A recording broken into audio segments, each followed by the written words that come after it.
안녕하십니까. 현대제철 경영정보부장 이명구입니다. 오늘 말씀드릴 주제는 지속가능한 도시실현을 위한 커피박 재자원화입니다. 지속가능 경영이 강조되는 시대에 기업의 역할이 무엇인지, 우리 현대제철은 어떤 변화가 생겼는지와 함께 커피박 재자원을 통해 SDG 목표가 어떻게 기여하고 어떤 성과가 이루어졌는지 말씀드리겠습니다. 최근 기업 환경은 과거와 많은 차이가 있는 것 같습니다. 과거 기업은 이윤 창출을 통한 재무적 가치 창출이 경영 성과의 핵심이었습니다. 즉, 수익을 극대화하고 고용을 창출하고 높은 임금과 복리후생, 그리고 주주가치를 극대화하는 것이 기업 경영의 목표라고 생각했습니다. 그러나 최근에 기업을 경영하려면 재무, 비재무적 측면을 모두 고려해야 되는 상황이 된 것 같습니다. 환경과 사회, 지배구조를 지칭하는 ESG의 비재무적 가치가 높을수록 투자자, 고객사, 신용평가사들로부터 지속가능한 기업이라고 인정받을 수 있는 시대가 되었습니다. 또한 기업 내부의 이해관계자뿐만 아니라 다양한 외부의 이해관계자와의 적극적인 소통과 상생을 통해 사회적 가치를 향상시키는 데 기여해야 합니다. 즉, 이윤 창출과 법적인 책임은 물론 윤리, 환경을 포함한 모든 영역에서 기업 가치를 향상시켜야 하는 것입니다. 기업의 비재무적 가치를 중요하게 생각하는 시대의 흐름에 따라 SDG는 경영활동을 하는데 고려해야 될 필수 요소가 되었습니다. 유엔은 2016년에 SDG 17개 목표를 선언했는데 당시에는 SDG의 중요성과 비즈니스의 연관성에 대해 이해도와 인식이 낮았습니다.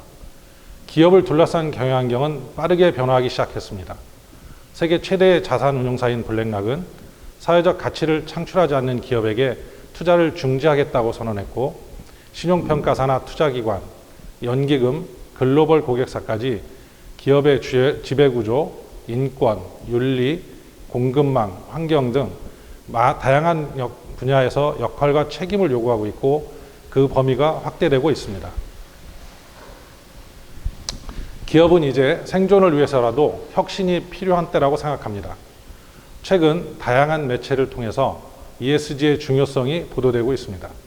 기업이 전기나 수차량과 같이 친환경 제품을 생산하고 폐기물 제로를 선언하거나 탄소 배출 제로를 선언하는 등 이러한 목표를 세우고 재생에너지 사용을 선언하는 등 환경 경영을 얼마나 잘 운영하느냐에 따라 기업의 지속 가능한 생존을 담보할 수 있다는 것을 시사하고 있습니다. 다음은 우리 현대제철이 사회 공헌을 넘어서 지속 가능 경영 체계로 변화된 과정을 말씀드리겠습니다. 과거의 현대제철은 사회 공헌 중심의 CSR 활동을 주로 해왔습니다. 지역사회를 위한 고민이나 봉사와 기부 등 순수 사회 공헌 활동을 주로 진행해왔습니다. 그러나 현재는 지속 가능 경영을 기반으로 하는 활동으로 전환되고 있는 단계입니다. 비재무적 가치 창출을 위한 지속 가능 경영 중장기 전략을 수립하고 지속 가능 경영을 체계적으로 추진, 관리하기 위해 ESG 거버넌스를 구축하고 SDG 목표 달성과 성과 창출을 위해 그 역할을 찾고자 노력하고 있습니다. 사회 문제 해결을 위해 무엇을 협력할 수 있을지, 사회 변화가 이루어지려면 어떤 주체들이 협력하여 시너지를 낼 수 있을지, 또 지속성을 가지고 자립할 수 있는 모델은 무엇일까에 대해서 많은 고민을 하고 있습니다. 유엔사나 세계은행에서 운영하는 SDG 펀드에 현대제철이 파트너십을 체결한 것도 지속 가능 경영을 기반으로 하는 사회적 가치 창출의 맥락에서 민간기업 최초로 이루어졌습니다. 개도국의 SDG 목표 달성을 위해 세계은행 및 유엔사나 기관들과 함께 시스템을 갖추고 국가별 기초 데이터를 조사하며 태양광 설치와 장애인 이동권 확보 등에 참여하고 있습니다. 세계은행과의 파트너십은 회사 내부적으로 SDG에 대한 이해도를 높이고 내재화가 이루어지는 측면에서 매우 의미가 있다고 생각합니다. 우리 현대제철은 그 이상의 가치 창조라는 비전 아래 지속 가능 경영 중장기 전략을 수립하고 있습니다. 지속 가능 경영 4대 추진 전략은 지속 가능 경영 체계 구축, 비재무 위험 관리, 환경성과제고 사회적 가치 창출이고 3대 지향점은 책임 있는 비즈니스, 자원순환 경제, 지속가능한 사회 등입니다. 우리 자원순환은 우리 현대제철 사업의 사업 구조의 특징 중에 하나입니다. 철광석을 원료로 고로에서 만들어지는 자동차용 강판이 그 쓰임을 다해 철 스크랩으로 회수되면 다시 그 스크랩을 원료로 하는 전기료에 사용되어 철근이나 H빔 등 건설에 필요한 철강 제품으로 재탄생하는 친환경 자원순환 구조를 갖추고 있습니다. 이런 폐기물에 대한 현대제철의 고민은 과거부터 현재까지 끊임없이 지속되고 있습니다. 철강은 생산 공정에서 다양한 부산물을 발생시키고 있는데 그 양은 우리나라 사업장 폐기물의 약 23%를 차지하고 있다고 합니다. 하지만 발생된 부산물을 모두 이렇게 매립하는 것은 아니라 부산물의 약 99%는 도로 포장재나 비료, 인공어초 등의 제품으로 재자원화되고 있습니다. 우리 현대제철에서도 사업장에서 발생한 폐기물을 재활용, 재자원화하기 위해 노력하고 있습니다. 예를 들면 제철소에서 발생하는 고온의 폐열을 활용한 열 택배 사업을 통해 음식 폐기물 건조시설과 농가 비닐하우스 등에 사용했으며 전기로 부산물인 슬래그를 활용해 페로팔트라는 친환경 도로 포장재를 선보이기로 했습니다. 이처럼 사업장에서 발생되는 부산물에 대해 원천적으로 재활용, 재자원화하기 위한 노력을 할 수밖에 없기 때문에 회사는 지속 가능한 사회로 나아가기 위한 역할이 무엇인지 늘 고민하게 됩니다. 폐기물에 대해서 우리가 모두 기억할 만한 사례가 있습니다. 여러분은 아마도 지난 2018년 공동주택 폐비닐 수거 거부 사태로 일명 쓰레기 대란이 일어났던 때를 기억하실 겁니다. 중국에서 재활용품 수입을 전면 금지하면서 폐기물 수출길이 막히고 필리핀에서는 한국에서 불법 수출된 폐기물로 국제적인 이슈가 제기돼서 1년 반 후에 한국으로 다시 반송된 일이 있었습니다. 일반적으로 제품이 생산되면 사용 후 폐기물이 되어 소각, 매립에 이르기까지 일방향으로 진행되는 선형 시스템에 의해 움직이고 있습니다. 우리 사회에서 발생되는 폐기물은 더 이상 소각이나 매립되어서는 안 됩니다. 폐기물을 처리하기 위한 공간도 부족할 뿐만 아니라 환경오염은 더더욱 심각하기 때문에 앞으로 폐기물은 재활용하는 차원을 넘어 재자원화되는 순환구조로 관심을 돌려서 실천해야 합니다. 우리에게 친근한 생활 폐기물 중 하나인 커피박은 최근 커피 소비의 빠른 증가와 함께 쌓여가며 환경 문제로 제기되고 있습니다. 현대제철은 커피박 처리 문제를 해결하기 위해 커피박 재자원화 모델 구축에 앞장섰습니다. 2018년 기준으로 우리나라 성인은 1인당 연평균 약 500잔의 커피를 마시는데 해마다 커피 소비가 빠르게 증가하고 있고 그 커피 원두 수입량도 더불어 늘어나고 있는 상황입니다. 더 놀라운 사실은 원두 커피 한 잔을 마실 때 우리가 마시는 커피는 원두가 단 0.2%만 사용되고 나머지는 모두 쓰레기로 버려지고 있다는 사실입니다. 연간 13만 톤 이상 발생하는 커피박은 현재 분리수거가 되지 않아 쓰레기로 매립되고 있는데 처리 비용만 연간 약 30억 원이 발생되는 것으로 추정하고 있습니다. 100% 천연 원료인 커피박이 재자원화되지 않고 일반 쓰레기로 매립되는 것은 자원 낭비입니다. 그래서 현대제철은 친환경 생활 폐기물인 커피박을 효율적으로 수거해서 재자원화에 이르는 순환경제 시스템을 완성하기에 고민했습니다. 현재도 커피박은 다양한 제품으로 활용되고 있습니다. 영국이나 스위스 등 유럽에서는 바이오 연료로 사용되기도 하고 우리나라에서는 농가의 퇴비나 화장품의 원료 또는 컵이나 화분을 만드는 원료로 사용되고도 있습니다. 현대제철의 커피박 재자원화 모델은 세 가지 관점에서 기존의 재활용과 약간의 차이가 있습니다. 첫째는 민관 협력을 통해 자원순환 모델을 구축한 것입니다. 커피박은 폐기물이기 때문에 수거와 운반, 재활용에 대한 환경 법규가 완화되어야 활용성이 높아집니다. 민간의 재원과 역량으로는 자원순환 구조를 완성하는 데 한계가 있었습니다.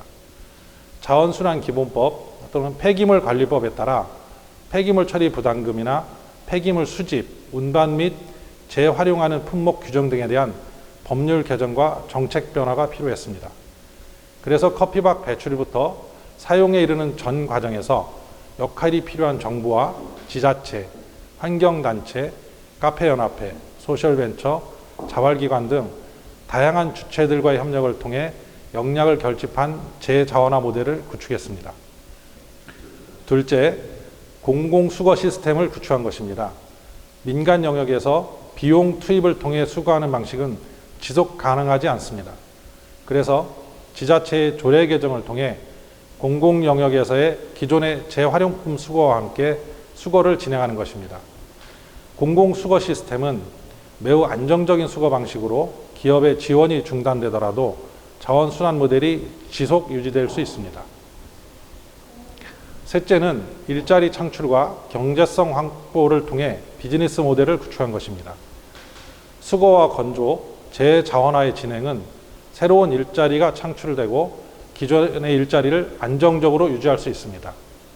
공적 영역에서의 커피박을 수거한 후 민간 영역인 재자원화 기관들이 새로운 제품 개발을 위해 운반과 생산을 위한 일자리를 만들게 되고, 특히 지역별 자활센터에서는 공공 일자리 사업과 연계해 근로자들이 제품을 만들어 판매하는 기회를 제공해 임금을 지급하는 구조를 유지할 수 있습니다.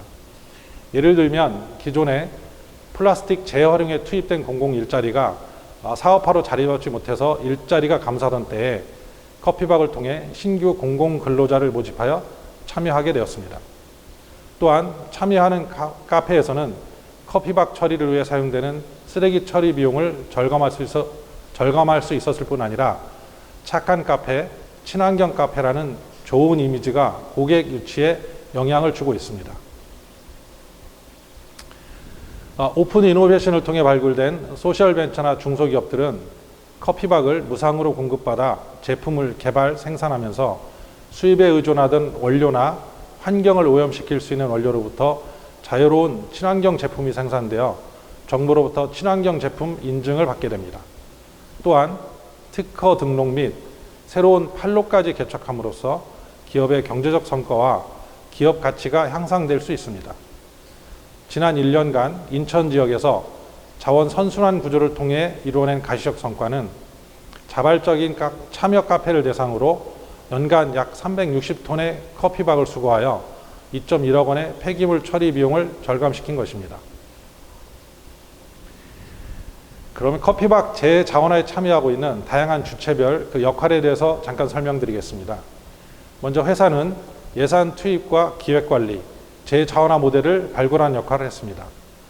성과관리기관은 사회적 가치 창출을 위한 기초 데이터 조사 및 KPI를 선정하고 재자원화 업체들의 사업화 지원을 통해 성과를 낼 수 있도록 하였습니다. 지방자치단체는 커피박을 분리 배출하기 위한 조례를 개정하고 해당 지역 카페를 대상으로 커피박 분리 배출 및 수거에 대한 안내와 홍보를 진행했습니다. 수거는 특별한 예산 투입 없이 기존의 환경미화원, 청소 기동반과 같은 공공 일자리를 통해 주 2, 3회 정기적으로 수거하여 보관할 수 있는 인프라를 구축하였습니다. 재자원화 기관은 커피박을 원료로 친환경 제품을 개발하고 생산, 판매까지 진행하여 커피박을 활용한 새로운 시장을 형성했습니다. 환경단체는 관련법 개정과 대중들이 커피박에 대해 인식 개선이 이루어질 수 있도록 온 오프라인을 통한 캠페인을 진행하고 재자원화 사례를 정부, 지자체와 공유하는 컨퍼런스를 개최하였습니다. 다양한 주체들이 참여하여 재자원화 모델을 구축하고 있기 때문에 한 기관이 주도적인 역할을 하기보다는 매월 정례 모임을 통해 주체별 상호 역할을 공유하고 애로사항과 개선사항 등도 해결하고 있습니다.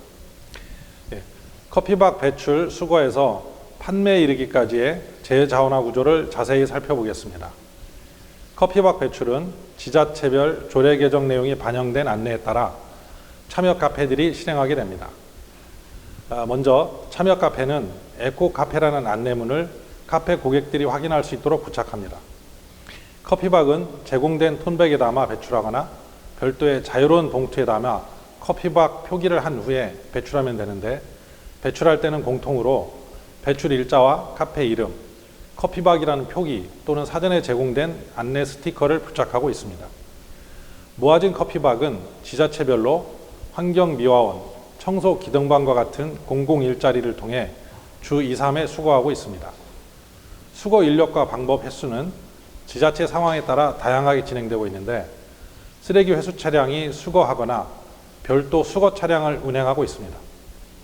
현재 5개 자치구에서 자발적으로 참여한 카페 수는 약 181개소이며 월 평균 15톤의 커피박이 수거되고 있습니다. 이렇게 수거된 커피박은 지자체별 재활용품 집화장에 적재하여 자연 건조 상태로 보관하게 됩니다.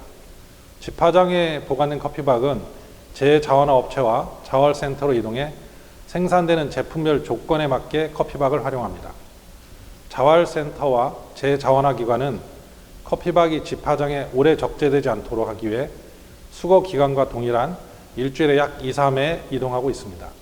물론 재자원화 기관별 집화장은 별도로 지정되어 있습니다. 이동된 커피박은 톤백을 분리해 이물질 포함 여부를 확인한 후 카페에 피드백하고 제품 특성에 맞게 수분 조절 및 건조를 진행합니다. 재자원화 업체는 반죽과 성형으로 커피박을 새로운 제품을 생산하고 판로 개척을 통해 그 비즈니스 모델을 완성시키고 있습니다. 현대제철은 다양한 파트너들과 함께 일상생활에서 배출되는 폐기물이 새로운 제품으로 변신하는 모습을 발견했습니다. 새롭게 변신하여 커피박 재자원화로 사업화를 이루어낸 4가지 품목에 대해서 간단하게 말씀드리겠습니다. 첫째, 합성목재를 커피박으로 대체하는 친환경 제품입니다. 목부는 100% 수입에 의존하게 되는데 커피박으로 대체하게 되면 원가 절감에도 크게 기여할 수 있습니다. 둘째, 도로변에 합성목재로 설치된 화분을 커피박 식생 모듈을 개발해 설치했습니다. 이 제품은 미세먼지를 흡수할 수 있는 기능까지 더해져 미세먼지 농도를 줄이는 데도 기여하고 있습니다. 셋째, 자활센터 공공일자리와 연계하여 커피박 연필과 화분, 인테리어용 친환경 커피박도를 만들었습니다. 이 제품들은 공공일자리를 지속적으로 확대할 수 있는 부분으로 호텔이나 대형마트까지 판매망이 확보되어 있습니다. 넷째는 합성 고무 대신 커피박을 활용한 도로 포장재와 자동차 매트를 개발하여 시제품을 생산했는데 이는 인천시와 협력해 시범적으로 시공할 예정입니다. 커피박 재자원화 모델은 SDG 17개 목표 중 양질의 일자리 창출, 기후변화, 지속가능한 도시환경이라는 항목에 기여하고 있습니다. 무엇보다 커피박 재자원화 모델은 참여 주체 모두에게 이점이 있는데 종량제 봉투로 버려지는 커피박을 분리 배출함으로써 참여 카페는 쓰레기 처리 비용을 절감할 수 있고 에코카페라는 좋은 이미지를 얻을 수 있습니다. 지자체는 폐기물을 소각, 매립하지 않기 때문에 온실가스 발생량을 감소시키고 쓰레기 매립 공간과 양에 대한 고민을 줄일 수 있습니다. 다시 한번 강조할 수 있는 부분은 커피박 재자원화를 통해 새로운 일자리가 공공, 민간 영역에서 창출되고 재자원화 업체들은 새로운 수익 모델을 만들 수 있다는 것입니다. 도시에서 발생한 폐기물을 지역사회에서 해결하기 위한 시스템을 구축해 일자리 창출과 다양한 친환경 제품의 새로운 쓰임을 만들어 자원 선순환 구조가 형성된 것은 사회적으로 매우 의미 있고 타 지역으로의 확산도 가능하다고 생각합니다. 현대제철은 커피박을 시작으로 폐기물 재자원화에 지속적인 관심을 가지고 우리 사회의 지속 가능한 성장을 위해 끊임없이 노력할 것입니다. 감사합니다.